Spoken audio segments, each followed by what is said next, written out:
نظم دے مزاحمت عنوان دی. ارشاد جی. مزاحمت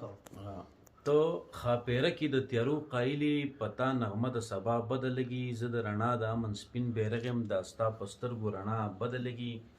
ته د جنگ لوبې د دوام ورکوي د امن چغه پتا بدلږي د امن سپین بیرغ به واخلم په چغو چغو به کاڼه کم د امن سپین بیرغ به والم په چغو چغو سپین بیرغ به واخلم په چغو چغو به کاڼه کم ستا غوږونه. واه د مزمت خوله د فالجو وهي یاران اوس مزاحمت پکار دی زمونږ د تیرو هیرو ټولو مړو مونږ له تپوس په هر صورت پکار دی زمونږ چې مونږ خپل تقدیر په خپل لیکو زمونږ لاسو کې طاقت پکار دی مونږ زمونږ د وسایلو اختیار په هر انداز په هر قیمت پکار دی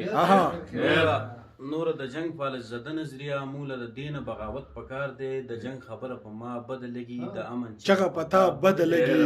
د امن سپین بیرغ به واخلم په چغو چغو به کاڼه کم ستا غوږونه. واه ډېر ښه ته د مغولو کلاسیکي فکري د پیرو خان سره مې هم نه پرېږدي یوه مهره د اورنګ د شطرنج د خوشحال خان سره مې هم نه پرېږدي هلته هغو سره دې نه پرېښودم دلته د ځان سره مې هم نه پرېږدي که تا سره یم بیا هم غدار یم هلته د ځان سره مې هم هلته هغو سره دې هم نه پرېښودم دلته د ځان سره مې هم نه پرېږدي که تا سره یم بیا هم غدار یم د باچا خان سره مې هم نه پرېږدي خدای په کور کې دې هم ووجلم د حق ځان سره مې هم نه پرېږدي پتا زما د خولې سا بد لګي د امن چغه پتا بد لګي د امن سپین بیرغ به واخلم. دا کړی بیا ووایه دا ډېره ښکلې کړې ده یاره ډېره ښکلې کړې ده